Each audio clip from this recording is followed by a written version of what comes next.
I think over the years, the love for money kind of like diminished. So previously, when I first graduated, it's like we need to be a millionaire by 30 years old. So I need to take risk. I need to go and look for all those very high risk investment products. But over time, I have a few life and death experience over the years. So I nearly died in my late 20s. So that kind of changed my mindset about money.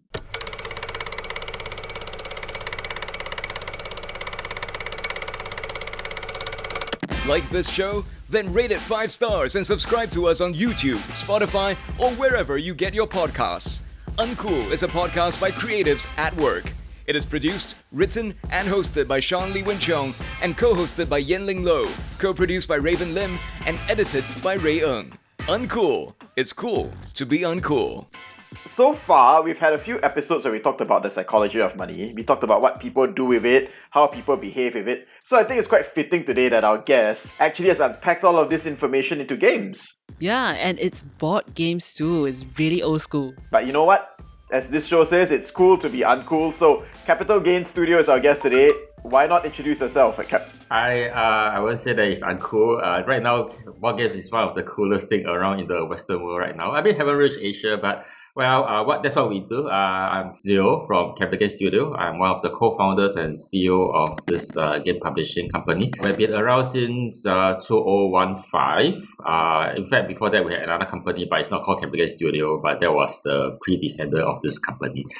So for now, we publish a couple of titles. We publish financial literacy board games that I think we'll talk about a bit more over here later.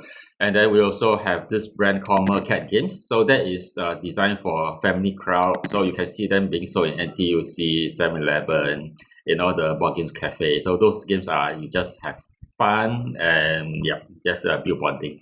And then we also have distribution that we help Singaporean designers to distribute their games in Singapore and overseas. So I guess that's what we do in general.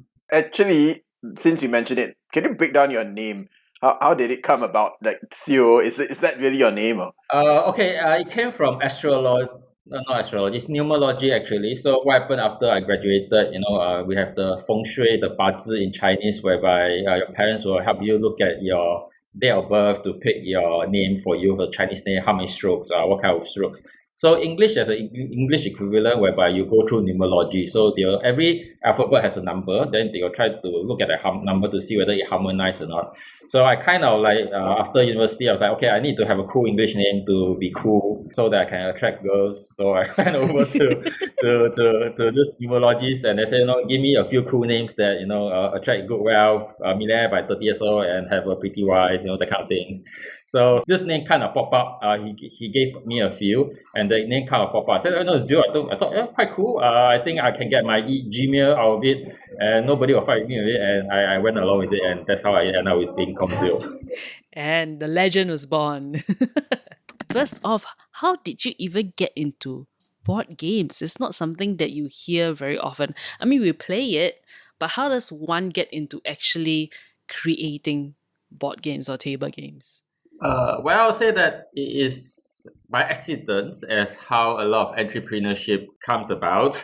So what happened was that previously I'm actually more of a stage speaker and a trainer. So I was doing financial literacy training.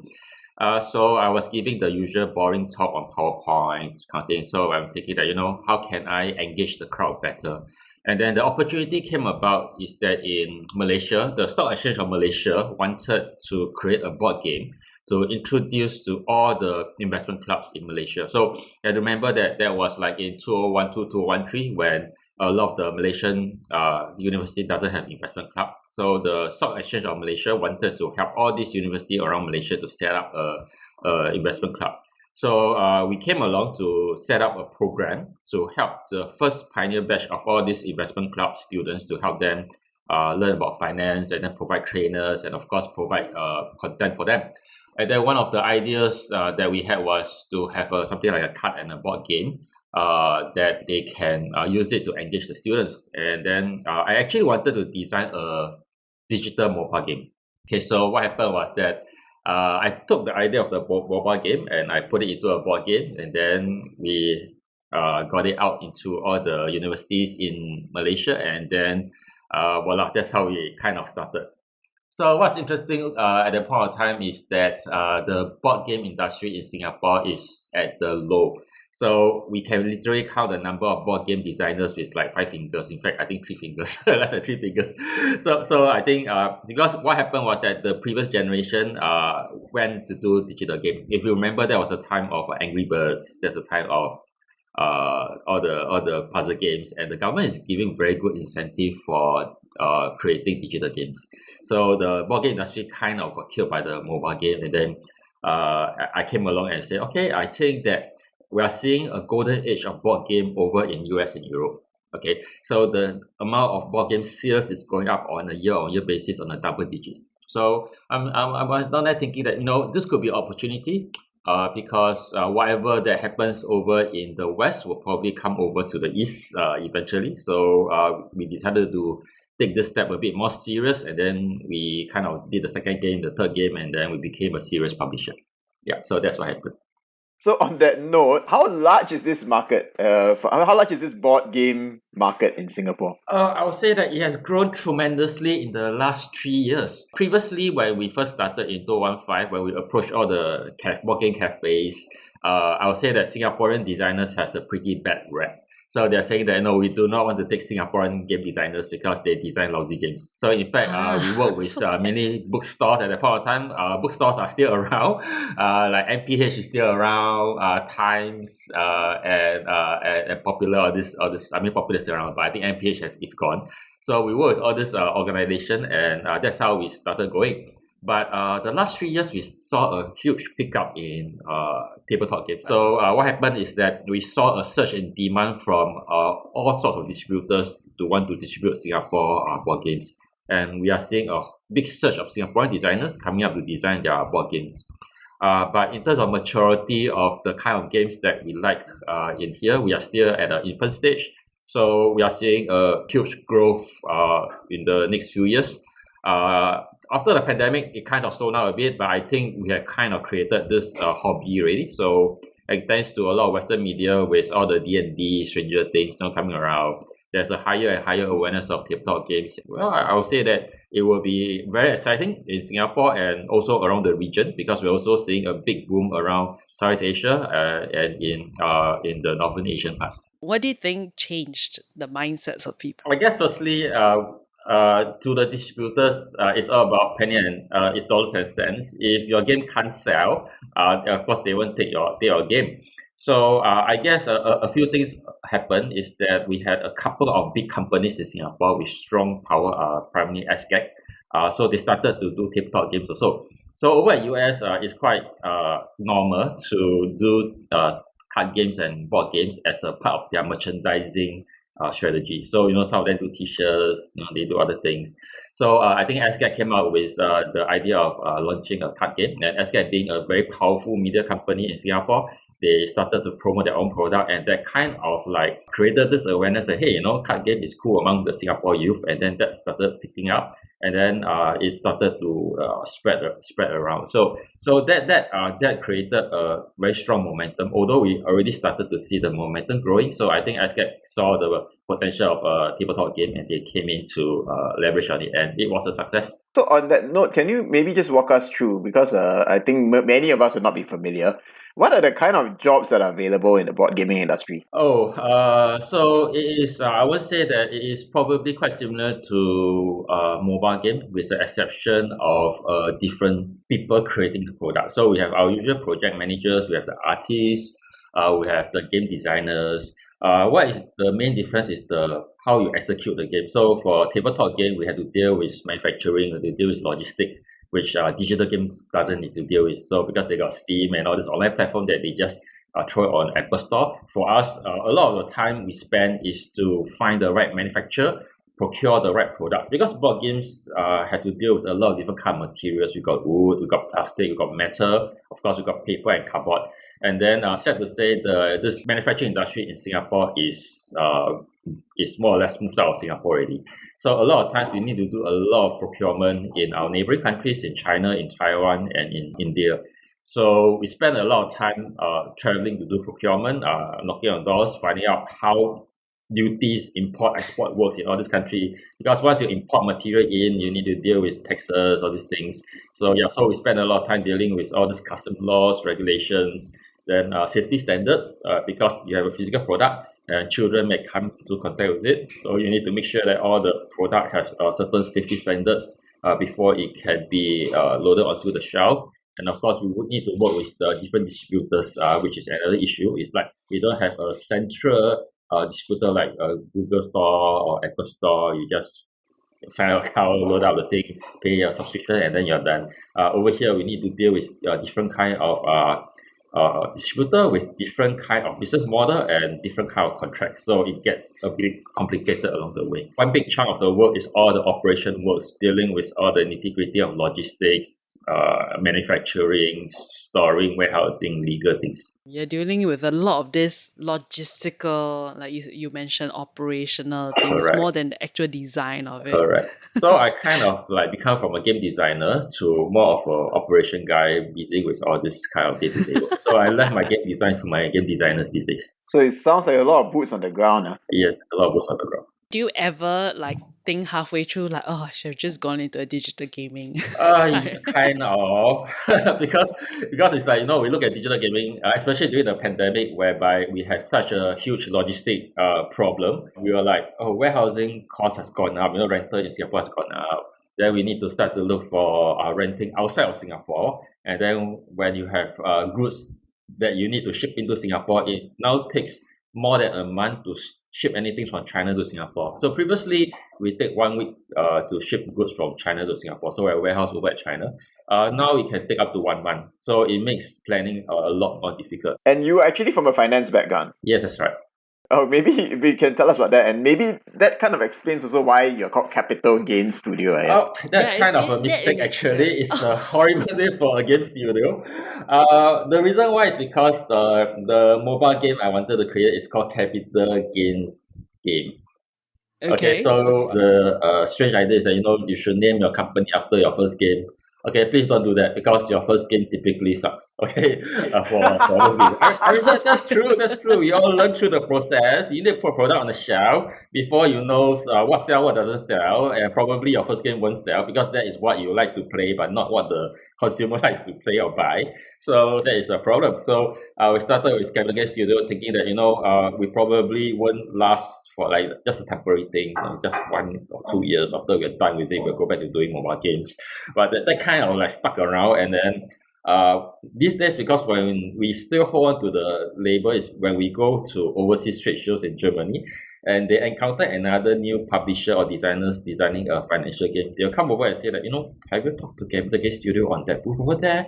They do finance games, and you should look at their finance games. It is very good. Then they come and look for us. Hey, we got introduced by another person, another exhibitor to come and talk to you about finance games. Then we're kind of saying that, we got a kind of a reputation. We wanted to kind of change our name, but we a bit like, we don't want to lose our branding, so we kind of Yeah, you already have your head start already, right? How do you change it then? Yeah. Accidental branding genius. Yeah, so a lot of people thought that we are a VC or a venture capitalist or angel investing firm. Then they say that you all make board games. I say, it was an accident. So that's a kind of a cool story to tell actually. Do they actually come to you as like, hey, would you like to invest in my da-da-da? Well, I do receive emails from people looking for VC sometimes. There's some people, you want funding or something. They say, we're not actually a VC. Kind of thing. I admit when first time I saw Capital Gain Studio, I thought that you would be like one of those guests that you see on CNBC, and then they'll ask you to comment about all the financial tips, financial tips, and all. So actually, what's your background, Xeo? What was your school like? And I was from NUS Business School, so I was in the banking and finance for the first 10-15 years. I'm still active in banking and finance. In fact, I'm still giving talks because remember before I was doing this, I was giving talks and trainings for financial literacy without the games. So I'm still doing that. So I'm still doing all this training. So once the borders is open, I'm also starting to travel to do this. But I'm just now that I'm running a board game company, so I got another hat to put on. So now these days I travel to talk about game design, gamification, design thinking and to coach the designers around the region, because sometimes I go there, they heard about us, so say, want to share your experience? So yeah, sure. I don't mind sharing my experience with making board games and these kind of things. So it shows you don't need to go to school, get degrees to become a board game designer. No. In fact, there isn't. In fact, most game design schools, we have a lot of game design interns. Their interest is still mainly in mobile games, but we see quite a lot of people starting to want to design tabletop games. And I think one of the more interesting thing about content creators is that if you actually come from design school, you may not really design a game with a catch point. This is a story that I heard last time from one of the content creators. So, I mix around with a lot of content creators. So he shared with me that, what are the top cartoon artists in the world? It's not those that are come from design school. It's all those from other fields whereby they went through other parts of their life and they combine a cartoon with what they learned from their other industry. They combine to create a unique twist to their content that attracts people a lot. So some of the best international cartoonists, their artwork is bad. Okay, but one of the things that I noticed about Singaporean artists or from school, they focus a lot on technical skills, but not a lot on content. So you see some of these cartoonists, their artwork actually sucks, but their content is compelling. It talks to people in their soul that is a problem that they have, and they offer advice and solution. That's what captured the attention. It's not actually the art. Okay, Yeah. so Yeah, that's very true. It's the Yeah. same thing that I heard about a journalist once. I was from a factual documentary company, and they were talking about journalists, and they said the best journalists always come from their specialization. That means if you're a lawyer before, you actually make a very, very good law journalist. Like any legal stuff, of course, you're more familiar with it. Same for business and finance. So yeah, whereas you come from journalism school, your topics are just lacking a little bit. You don't have as much depth. Yes. But it's quite interesting as well that you mentioned about the technical thing, because I think technical things is quite not that. It's not easy, but I would say that it's very accessible to pick up, right? If I want to learn how to do something technically, I can find a tutorial on YouTube or Vimeo. Yeah, within give me 3 hours and I try a bit, and then maybe I can do a bit lah. I wouldn't say very, very good, but at least I know how to do it. So I wanted to go back to what you mentioned about the content, because I think if you look at some of your titles that you've had, and I think that the titles are just incredibly fun. So I've seen that zombie life insurance, dirty money. Maybe you can tell us how do you come about creating content for these games, and how it came about given your finance background and in game design. Okay, so we go back to the philosophy of game design. There's two ways to design a game. One is what we call bottom up, and one is what we call top down. Okay, bottom up is you focus on the mechanics. You try to innovate an interesting mechanic that nobody has seen before. And then from there, you have the mechanic. Then you build the team around the mechanic. Okay, but in the case of finance games, it's more of a top-down approach whereby you look at a problem that you want to tackle. So that was our top-down approach. Okay, what's the problem? We designed the mechanics around the problem. Same thing with Zombie Life Insurance. It's actually a game about insurance education. Okay, you can see from the title, but the thing is that how do we make this game fun and not so morbid? Because the concept of death can be traumatizing to people, especially you have a loved one that passes away. Okay, so we try not to talk about this, and then and because it can become very real. So how can we do a game such that it kind of simulate the real life, but it doesn't get too real that it will you will touch on the raw nerve of individuals who had a loved one pass away due to illness or accidents. So we adopted the idea of what game designers normally do. So all the zombie killing games that we have. Yeah, so typically, it's not violent killing zombies, but it's violent killing people. So what's the difference between zombie and people, So that's the idea. So it's the same thing. It's not violent killing jumping fruits with pitchfork, but it is violent killing people. So at the end of the day, the context, we swap the context around. So what we do is that we came out with the concept of a zombie because there is a zombie pandemic, which is a common theme, and we are in a pandemic in the last few years.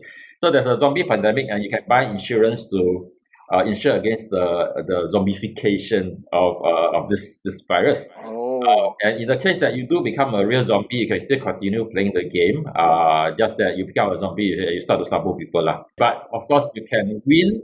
You can win by trying not to become a zombie, or you can win by becoming a zombie. So we try to have a twist to the angle of the game. Yeah, that sounds I don't like. know. I'm just having this image now in my head, right? It's like if you become a zombie, then you go and claim your insurance. Yes, I go and claim my premium because I became a zombie. Correct. So That's absolutely hilarious. Yeah. But I noticed a lot of your games, and that coming out of Capital Gains is, of course, there's a role-playing element to it. I think, especially since this is a podcast that started off for, that targets creative freelancers, a lot of them are also in different, actors and so on. I think this will be interesting to them. But I also wanted to kind of find out what is the process like for you board game designers to come up with, the rules and the scenarios for all these role-playing in the game. I guess how the process of the game works is that each game takes roughly around 1 year to develop. Okay, so it starts from the mechanics. So we just take scraps of paper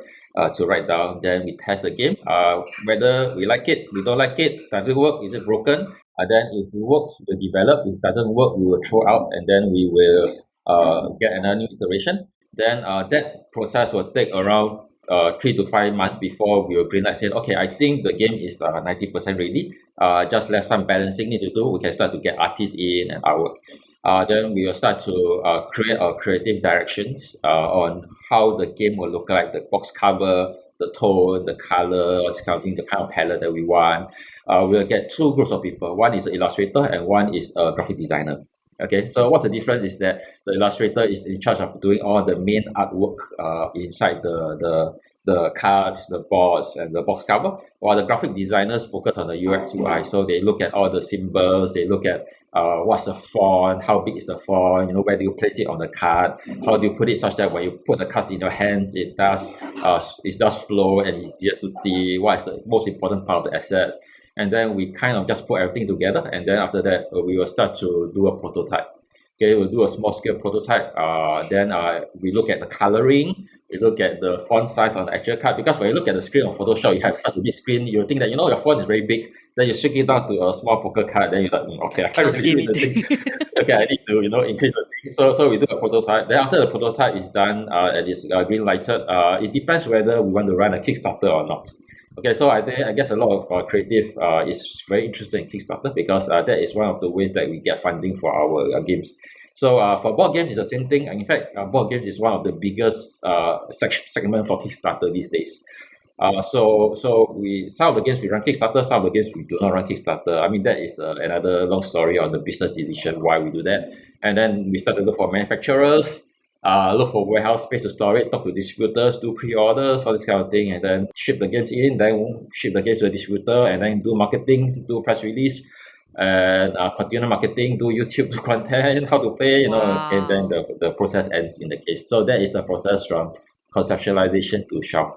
And then you said that's all usually within 1 year. 1 year is until the end of manufacturing. So after that, we need to keep the product alive on the shelf, all this kind of thing. Then we need to work with reviewers, influencers, magazines, designs to keep the product cycle alive, to ensure that it stays on the shelf, all these kind of things. So what happened is that when COVID came around, all those kind of stopped. So that kind of allowed us to have more time to create games, because when COVID came, the games division started to sell well. Our serious game consultation division the revenue started to drop because all the projects got postponed or got cancelled because we cannot develop. What's the point of developing a board game when you don't know how long COVID will be and how it ends? After you create the board game, you cannot engage your community with it. So all those got kind of scrapped. And then suddenly we see our board game sales are picking up, because everybody is stuck at home. They're either playing a digital game or playing a board games. So people with family, they wanted to not do so much digital, watch so much TV, and play so much digital game for their kids. So they want something more tactile. So either they go for toys or board games. So we see a strong sales in board game during the COVID. So at the same time, because of that capacity that led up, that we don't need to do all this consultation work, we got time to design games. So during that period of time, we actually came out with a lot of game ideas that what you see today. In a way, because you're saying the timeline to make a game it's almost 2 years anyway. So it didn't really impact you in that sense because a lot of things are under development, or you can start developing and We can accelerate our development quickly and got more time. So we have a lot more time to do playtesting. So we can now playtest on a day in day out basis. When we talk about 1 year, we're talking about the playtesting maybe once a week for a typical designer. Over the weekend, you go and playtest your friends. Because I'm assuming that designers, a lot of the designers are freelance designers that have full-time work, and they cannot do playtesting every day, and you want to grab your friends out during a working day to playtest also a bit difficult. So normally it's weekends that we can do testing unless you have a dedicated team who can playtest within your organization, which I think that's what we have, because we can playtest within our company first. So we are able to accelerate all the development work that typically take 1 year for average designer to do. So we are able to accelerate, and then I think all our operation or artists is on standby saying, do you have work or not? They say, yeah, we got work. We're making a new game, so here's the creative direction, those kind of things. is that also why you're saying like it takes a bit slower for you to do some things that used to take a week, but now it takes a month? Correct. So we also have to move our game testing to virtual. So basically we created something like we use those tabletop simulator and Tabletopia. These are tabletop simulation program whereby you can upload all the skins in with all the dice inside and you can create a game.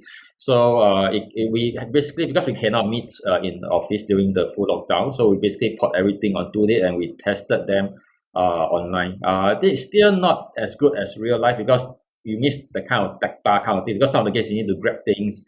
Imagine like one of the games is a checkout. It's a dice rolling game that you need to put dice on the thing. Imagine you try to roll the dice virtually and try to put it on top of the board to be the first to put on the board. That is challenging, man. That's very challenging. Yeah, like the heart attack, that kind of it's right? very difficult. But I mean, we make do what we had.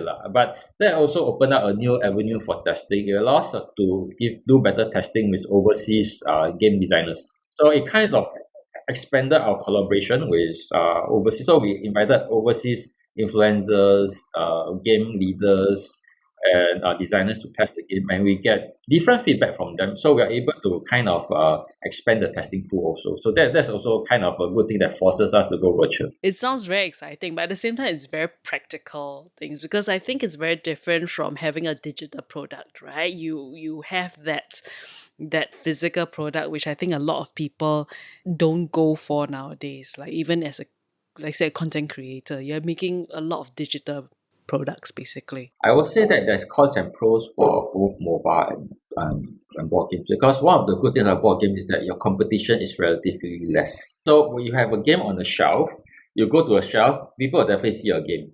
But if your game is on Apple Store or on Steam, and you're not one of the top 20 or 50 sellers, you almost will get buried alive unless you spend a lot of money on marketing advertising.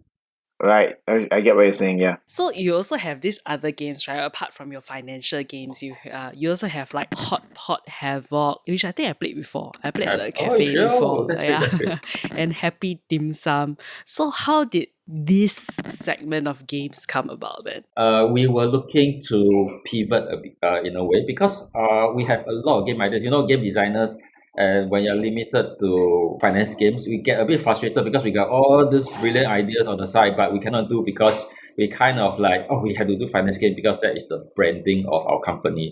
And we have so much ideas that it's like, I eat dim sum. No, I got an idea about dim sum. No, we can create a game about dim sum. And that could be fun, but we cannot do dim sum because dim sum has got nothing to do with finance.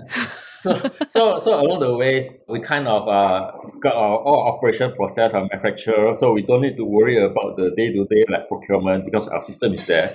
So we're saying that we have the capacity to make more games, and we like to make games for the Singaporean families that they can enjoy, and not all this like heavy financial topics that you need to plan for it to play, like all this happy kids. So you just I get 15 minutes just to go out and then just make sure to have fun, that we have lunch or dinner. So we wanted to create something like that, and that is one of the thing that we see is the first step to get a broader acceptance into the market, whereby more people can start learning all the simple games, then they will graduate to the heavier games. What we see over in the West, where people start with games against humanity, Munchkins, Monopoly Deal. So we decided, okay, let's do a family version. Let's start a new brand called Mercat Games, which is a very gamey brand. So we are called ourselves that at the start of the thing, and not competing against the other. But anyway, so that was the brand we started to create all these light family games. to introduce the easier mechanics and the fun stuff that we do lah. So that brand basically do all the funny ideas that we have that we cannot fit into finance, and we just put it under mechanic games. Right. So it's sort of like it doesn't dilute your branding in the sense of for capital gains. Yes. That was partly the reason lah. Now you also go into dinosaur games, huh? That's also a kind of accident. So we have a lot of guys in our team. We all love dinosaurs. Then we design a mechanic, say that this mechanic is so cool about herbivore and carnivore eating each other in the middle. We like to, last time we were kids, we like to take dinosaur toys and hammer each other. That kind of thing. Yeah, let's say okay, this is a game, and we know that dinosaur games kind of do well in the general market because I don't know, my nephew loves dinosaurs. Oh, my 2-year-old loves dinosaurs. Yeah, my friends' kids love dinosaurs. Then I was like, okay, I think we got a great mechanic for a dinosaur game, but where do we put it? And we saw opportunity. I think we can do a dinosaur educational games for kids, and we thought this is pretty interesting. But the mechanics is kind of a bit higher, a bit more difficult than the normal family games, the party games that we create. It's a game that requires you to think how to eat the other dinosaurs. You need strategy to eat other dinosaurs. It's more of the Pokemon level. So we're saying that, okay, one of the things that we consider is that the difficulty, and I think for Capital Game Studio, it's time to maybe branch out from finance games also. Because we also want to do other educational games like STEM games, science, for sure. these kind of things. Yeah. So because one of the challenges we have is that for finance games, it takes quite a long time to design. Firstly, there's not a lot of game designer that is competent in both finance and board game design. That's a problem. So we have a lot of challenge also looking for the right kind of designers. So you see a lot of games are actually in-house, and some of it are done by very, very good game designer that is very adaptable. So we are saying that, okay, we need to also make more games these days. So we're like, okay, let's start and explore STEM games. Let's start with the dinosaur games, and let's start with a pathology education game and see how it goes. So that is one of the new things that we're trying out to see how it works, something that's different from our traditional financial literacy game. So now we're trying dinosaur education again and see how it goes. Well, we need to keep on look for our new metaverse, or else we'll be stuck in the old thing. I mean, I think it's fine to have our own niche, but at the same time, in order to expand the business, we need to explore out and see what happens. Yeah, so that's one of the exploration that we're thinking. So it's a little bit of a business decision as well, lah. Yeah, that's right. So I'm just curious, right? Because you do make games out of very typically boring topics. Subjects, yeah. Yeah, and that's why I think you gamify it in the first place, lah. Yeah, Right? that's In right. order to educate. But what's the usual reaction to all these games from your target audience? Okay, I guess that comes from how we pitch the game to the target audience. Okay. So if you go in telling them that it is a financial education game, I tell most of the 90% of the adults will run away because they say, oh, nah, I don't want to play a financial education game. It sounds boring. If you want to have a game for fun, I want to have fun. I want to play a game, right? But Yeah. yeah, but if you, because the game is designed in a way that if you play the game on its own, it doesn't need to be educational. It can be just fun. So we talk about the idea of an insurance pandemic. I mean, it can be. I mean, there's a lot of strange mobile games these days that touch a very raw theme. So from a person looking at the game just on the shelf, you may, this is interesting concept of an insurance and a zombie pandemic. That is a theme unheard of. Could be an interesting game, and it sounds fun. I will go and play it. Okay, so it depends on how you want to emphasize on the thing. But if you look at all our design, the emphasis is always fun first, because there's no point playing a game that you don't have fun. Because why do you want to play games? Because you want to have fun. So that's always a priority in all our game design philosophy. Must have fun. Education comes second. I mean, I would say that in fact, every game can become an educational game if you know how to turn it around or extract the learning points from it. Even like Monopoly, a game where you're supposed to bankrupt other people, it actually can be used as a financial literacy game or a property management game. That's true. To teach people, not to get into too much debt. And rent is killer. You get killed by rent, so yeah, buy your own property or something like that along that line. Yeah, I don't want to know what the idea. I mean, what the lessons you learn from Risk will be then, or Snakes and Ladders. Snakes and Ladders. Snakes and Ladder is actually a Carmatic game designed by the Indian. It's an Indian board game designed around the idea of the Carmatic cycle. So the snake is like you done bad things, you'll fall down, and then you take a longer time to reach Navida. So if you actually study the history of that game, it is actually a game to teach people about the Carmatic cycle. Wow. I never so knew deep, that. so cheap. Yeah. The holiday season is upon us, and if you're still working on your shopping, why not consider gifting a game from Capital Gains Studio? From finance games to science games to Asian games, there's lots of fun and entertainment for everyone. You can even send a gift card if you're not sure which game to pick. Just scan this QR code or check out www.capitalgainsgroup.com right now. So on that note of financial literacy, and then with your background in banking finance, and of course having made all these finance games first before you started to make all the other games. And this is a question we ask a lot of our guests. What is your psychology of money and how did it impact the content of your games? Psychology of money. Okay, so as you know that I do finance games, so you must assume that I love money. Exactly, that's why I'm asking you this question. Okay, I think over the years, the love for money kind of like diminished. So previously, when I first graduated, it's like we need to be a millionaire by 30 years old. So I need to take risk. I need to go and look for all those very high risk investment products.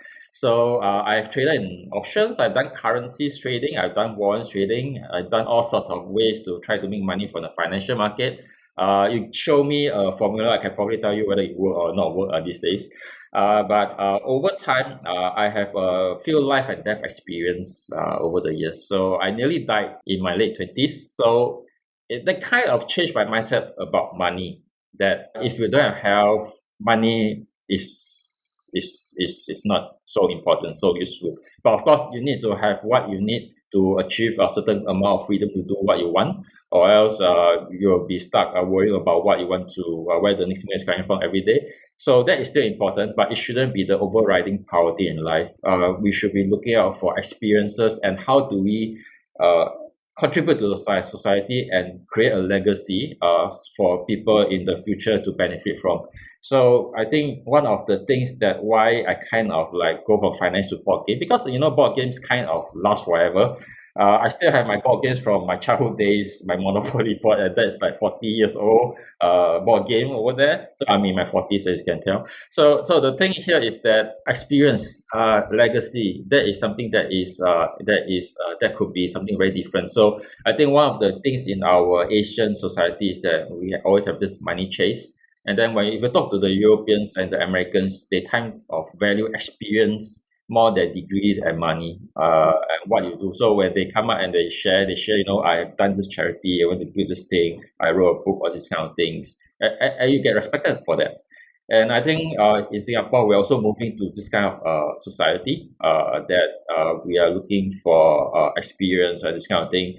And I feel that creating board game is a great way to both, I would say, make some money and at the same time create a legacy to contribute to the society.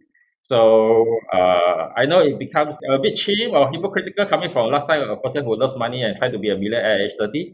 But I guess that is the thing that is. But just to share that, I know I'm not a millionaire. I think I'm okay, but I don't think I am by means a millionaire yet. So I never really actually meet my goal, but I'll say that I'm comfortable enough thanks to both the board game business and what the investment that I did previously, that I'm able to have a pretty comfortable life. Sorry, I need to walk us through back. You said you did options and warrants trading and it almost killed you. Yes, that's right. You are like the second person to tell us that. We had one guest who told us that the same thing about warrants trading. But what happened to you? I got killed by politics. Okay, As why? in like As in country geopolitics. politic, Geopolitics. correct, Okay, so maybe you can tell us, to contextualize this and unpack this again, just quickly explain to us or our listeners what is options and warrant trading and how did it almost kill you? Okay, so what happens is that for options, how it works is that it is like you give a IOU to someone to say that I write a piece of paper to you to say that okay, if you want to buy this shares from me, I give you an option. You pay me a rent or option fee. If you want to exercise it, I'll pass you the shares. If not, I'll keep it and I'll keep the rent. Okay, so it's something like it's a bank house, like a promise to give them the shares. Okay, so what happens is that for options, you can play on both sides of the angle, whereby most of the time when we do finance, we do buy low, sell high. Okay, but when it comes to options and futures, you can sell high, buy low, meaning that you can make money when the market is going downwards. Okay, so it is both a curse and a boon, because previously you can only make money when the market is going up. Now you can lose money when it's going way up. So it means that you have Right. now double the chance to lose money, and you can consistently make mistake because of that. So the market can be going up, and you're shorting the market, you lose the money, and then you thought, okay, the market is going up, now I should long. Then I go back and buy low, sell high, and then the market start going down again. Then I lost money, and I flip it. The few flips that you do, you basically lose everything. And one of the things about all this kind of instrument is that they are leveraged. It's like buying a property, that you take a huge bank loan out of it. So it's the same thing. So it's like it's typical of a bank loan of a shares, to put it simply, although it's more complex than that. So if you make any mistake, everything is amplified, and you can get negative debt of the capital. That means that you have $100, you can get negative $100, meaning that you have to pay more than whatever you put inside the market. So what happened at that point in time is that I think that was one of the political race in US. I think that was between Republican and Democrat, and I thought that the Democrat would win. But at the end of the day, the Republican won. So that was between George Bush and who's the gentleman that did all the environmental films? Al Gore, yeah. Al Gore, yeah. So that was between Al Gore and Bush. So the market is predicting that Al Gore will win, probably. Then Bush came ahead, and then they got a court hearing, and Bush managed to got the election. So the market went the other way from what I wanted. And these days, there's a lot of geopolitical risk, like what happened during the Trump and Hillary election. So people were thinking that Hillary will win, but at the end of the day, Trump won. And then we have like Ukraine-Russia war. That was a big thing that happened. And then we have like COVID that happened out of the way, and then the market just tanked all the way down within a few weeks. So there's all these things that no matter how good your fundamental or technical analysis, okay, these are the ways that investment people use to analyze, to buy or sell, technical and fundamental analysis. No matter how good it is, when things happen and it just happened and you are off the chart and you do not have a risk management methodology to hedge your risk, you will just get wiped out. Okay, so I've seen a lot of friends going inside trading because they thinking that they can trade for a living. Because the more you're involved in the market, the higher chance that you'll lose money. That kind of like going against the people who are saying that, you need to watch the market like a hawk every day, then you can react in time. I used to do that, but what happened is that I find that I actually make better money when at the point of the time I spend a lot of effort looking and analyzing what I want to buy. I just buy and I will just leave it as it is and run for a few years. I make much better profit from that than I down there watch at it. Emotions go up and down. I get stressed. I couldn't sleep. I get insomnia. All this kind of health problems coming along. So yeah, but this is part and parcel of exploration of how to invest and finding your own ways to invest. Yeah. So in fact, actually, I wrote a book about that. So, but anyway, yeah. So what happened to you then at that time? Oh, well, I had a very bad case of grave disease that I nearly died. I think that is as a result of having a day job and doing options trading at night, because options trading is normally done in US. Yes. And I couldn't sleep. So it's like you put a trade, you'll be like, okay, it's time to sleep at 12 o'clock. Then you had a nightmare that the market crashed. Then you wake up, you look at the screen and say, oh, okay, the market didn't crash. Okay, I'm okay, go back to sleep again. So you have days like that where it's so stressful, you put it a high risk trade, and you just couldn't sleep. And the first thing you do when you wake up is to look at the market to ensure that the market didn't go against you. So this went on for 2 to 3 years until I got this condition called grave disease. It's a more severe case of hyperthyroidism. And actually, my case was so bad that one day I was paralyzed on bed and I couldn't get out of bed. Oh dear, that's terrifying. So I didn't know why I was paralyzed. And then by the time I got to the hospital, I nearly died. But I didn't know I died because the doctor didn't tell me. So it's only after I went back to the post-hospitalization or the post-checkup, the doctor said, do you know that you actually nearly died? They said, how come you never tell me? So we cannot tell a patient that you are dying. You create a negative halo effect, but you nearly died. Yeah, at that point of time. It's just that we can't tell you. So that was the reservation I had at that point of time. These days I buy ETF and funds and stocks. I dabble a bit in cryptocurrency these days. But I don't do options. Even I want to do options, I will wait when there's a huge crash I'll go in, I'll buy a position for many months and years, then I'll let it just run on its own. So your time decay is not so bad because you give yourself a longer runway. Not so bad, yeah. So I don't do like monthly or day trading or options anymore. That's a bit scary, yeah. So it's interesting though that how this has shaped your philosophy and how your outlook of life and the experience that you had and money, how it ties into everything.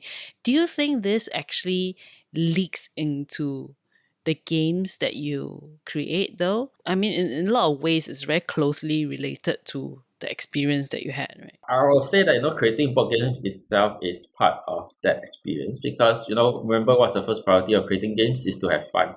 So I'll say that have fun in your life before you go, and money is part of that process in helping you enjoy your life. So if you enjoy what you're doing, go ahead and do it, and money helps tremendously in getting that being done. So treat money as part of a lubricant in living the best life that you have in this world before you go. So I guess that whole philosophy is like why I started the whole board game business. I know. Having all this experience in finance, being a financial trainer, writing books and so on, I'm very curious to know, right? What is the stupidest thing you've done with your money? That the stupidest thing then is like, if I did it, I would lose the game. I would say the stupidest thing is that I got scammed by a monk. You got scammed? Okay. Like those kind they walk up to you and then ask you for donation kind. Yeah. No, it's worse than that. So I was at the McDonald's doing my usual thing, then there was how long ago was this? I think that was like after I just graduated, like 3 to 4 years after I graduated from school. So I was like single and not married and thirsty for a girlfriend, the kind of thing, the kind of mindset. So it's like I was at McDonald's doing nothing. Then this monk came along and said that, sir, it seems that you have a 桃花, let's see English. You're gonna have a love. You're auspicious for love is coming your way. But I can help you emphasize on it. I can help you enhance your that power. Do you want to hear about it? Then I'll say that. Do I need to pay? I say no, it's free for the first time. Okay, free. Okay, come think about it. Then he do his usual things. Then he somehow convinced me to buy a charm to throw it inside the sea to enhance the power. So I think that cost me a few $100s. So I did that, and then she said, this the kind of girl that you want is I can envision this girl, long hair, black hair, big eyes, the usual thing. So he must know that I like anime. I'm a anime otaku, that kind of thing. So that sounds like what I'm envisioning. Yeah, it's long coming hair, there. big eyes, yeah. The kind of thing. So I think that's the dumbest thing. The money that I spent to look for a girlfriend, but my girlfriend didn't come 15 years later. So yeah. Which is my present wife. So yeah, it didn't come 15 years later. So he was 15 years later. He was telling me that it's coming in the next 6 months. That 6 months became 15 years. So clearly we've all learned that scammers don't just come from Nigerian princes and from India now. They could come to you as a monk. Okay. Yes, in fact, I think in Singapore, a lot of scammers come from Taiwan and China. So I mean, they try to scam the elderly. Yeah, but I hope that somebody will do some scam baiting for the Chinese, the Chinese side. We see a lot of scam baiting sites for the English, mainly coming from Indian because they speak English. So I wonder if there's a Chinese scam baiting site that just we have all our scam baits in Singapore. A lot is in Chinese because they're trying to prey on the like your Chinese, DBS call. Yeah. Hello, this is DBS. Yeah, and they all speak in Chinese. It's like DBS doesn't speak in Chinese. Yeah. It's the only time every time I get these calls, right? It's the only time I actually speak in Chinese because I will go and speak Chinese back to them and take them on try and be a troll. but anyway, but that sounds like your next game, right? Scam baiting. So it sounds like a premise for a next game. Idea. On that note. I thought about it because I watched so much scam baiting videos that I thought that was quite a fun topic to talk about. It could be your next game. So what's next for you guys actually at Capital Gains? If it's not a scam baiting board game. Okay, the next one that we're doing is RPG. That is something new that we're patching out. It's based on a board game that we actually have called Depzilla. We have this board game called Depzilla. It's a cooperative game that talks about like something like Marvel, like superheroes trying to combat this big monster called Depzilla. So how does Godzilla works is that it is on the debt of the entire country. The more debt the country takes on, the bigger and the tougher the monster will be. So in the game, the heroes are kind of like poor Spider-Man working hero. They don't actually have money like Tony Stark, so they are quite poor, and then they need to work. And in order to buy the equipment, they need to take a loan. But each time they take a loan, you'll make the final boss stronger.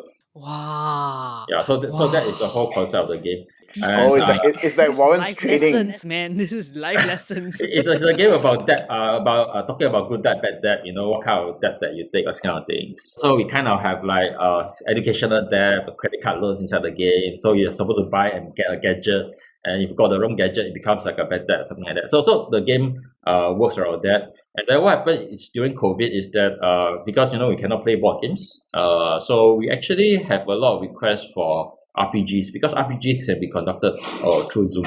Oh, okay. Yeah.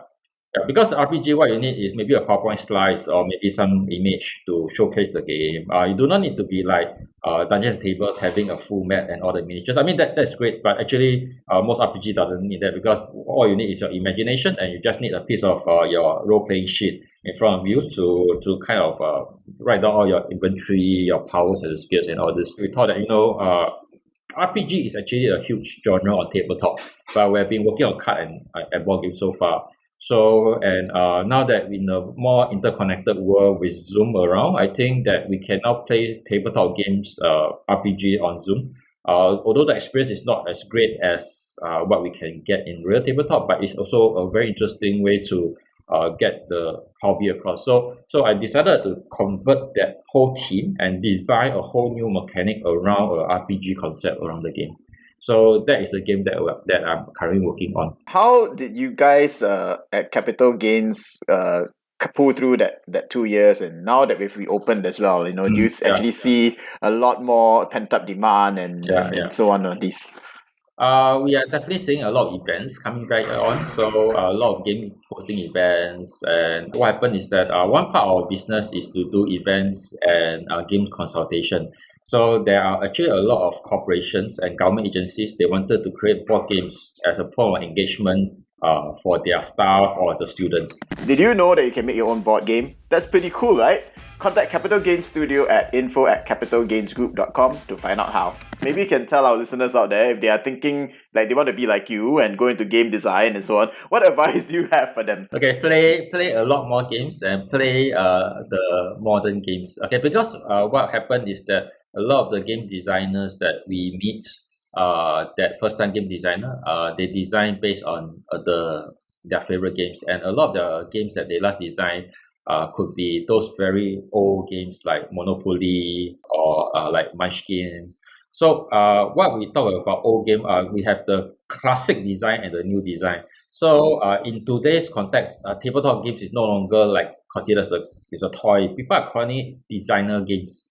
So in like fashion, there's designer games, designing fashion. Wherever the design the label, it will sell well. So it's now in the same as in the world of board games now. Whoever is the designer, you put your name on your box, the game will sell. So there are very famous award designers, award-winning designers in Europe and US. Any publisher, any design that they throw out, people will just grab because it will sell. So we are at the stage whereby this thing called designer board games is very popular over at West. Although in this part of the world, we still look at brands like Hasbro, that kind of thing. We look for brands or Mattel, all these brands, or we look for brands before we buy.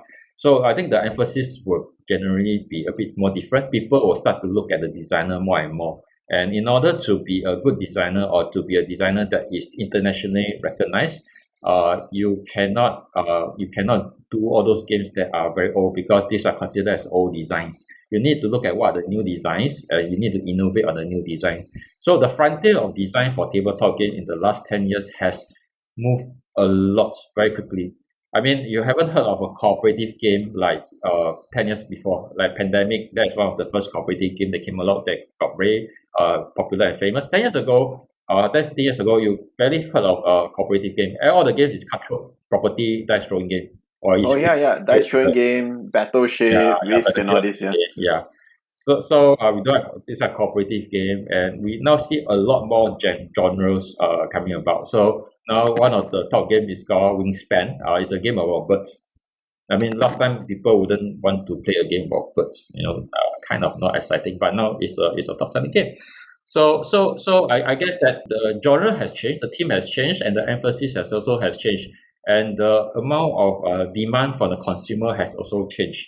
So because it's like we consume so much Marvel, good high level CG.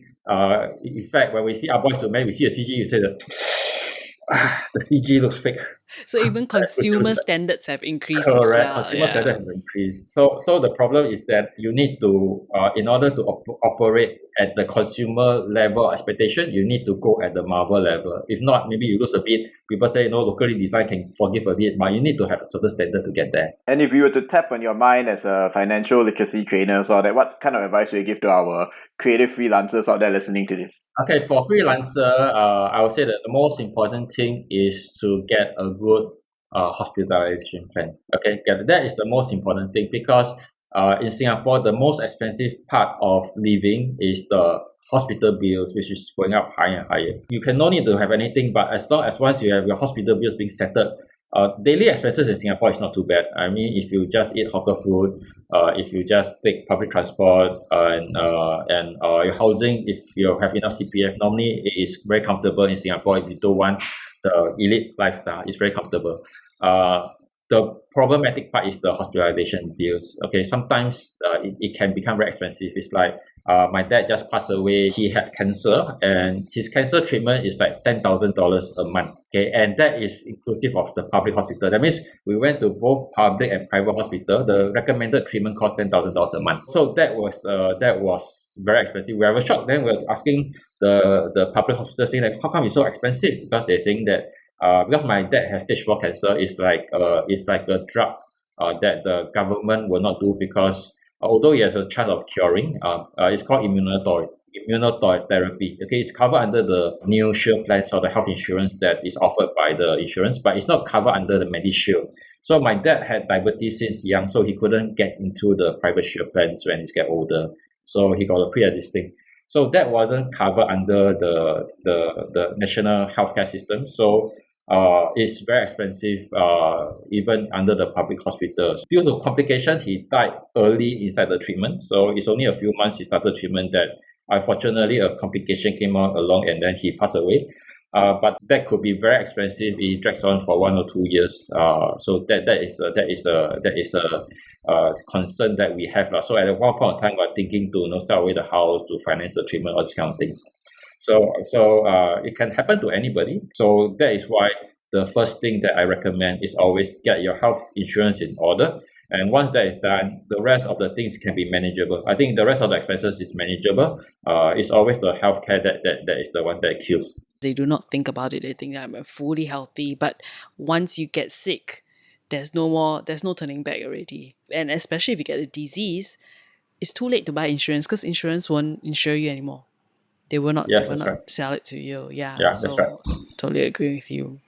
So thank you, Xeo, so much for sharing with us, taking the time out of your day to share with us your philosophy, what you do. I think it's a very unique point of view, what you do all the way from finance to the creative side. When were you the most uncool and what would you say to yourself? Okay, I think the most uncool, if you ask my wife, is that when I tried to hold her hands the first time, then she slapped my hands away. I think that's quite uncool, although that's between both of us, but we'll be talking about it all the time. Yeah, I think that's quite uncool. She said that it's too early to hold hands. I said that it's the third date. Third date is a good time to hold hands. She said, when got third date, you can hold hands.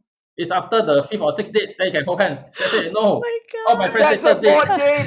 That's a board game. When can I hold your hand? So when we argue about it, they said, third date is okay. No, it's by my standard, third date is not okay. No, sir, I said third date is okay. We just call our friends. Yeah. Oh, my wife is shouting from the top. Yeah. Okay, anyway. She disagrees. So what would you say to your past self and to your most uncool self? Third date, she kicked away, just grab her hand and hold. That will expedite the process. Yeah. Thank you so much, Xeo. Okay, so if to our listeners out there, if they want to follow you and they want to follow your socials, and they want to follow Capital Gain Studio, where can our listeners do that? You can check out our website at www.capitalgainsgroup.com, and you can find everything. Or if you really are too lazy, you can Google my name, Xeo Lye. I think my name is Googleable because it's so XEOLYE. it's so weird that I think every time I go for email, I could get it because nobody had such a weird name. I don't need to put my birthday behind the name. That's how we do every time for our emails. Yeah. So yeah. That's an easy way to look for us. And all your legendary games, of course, are available for sale. Yeah, you can find it at all the cafes, and some of it is at the at TUC and 7-Eleven. Yeah.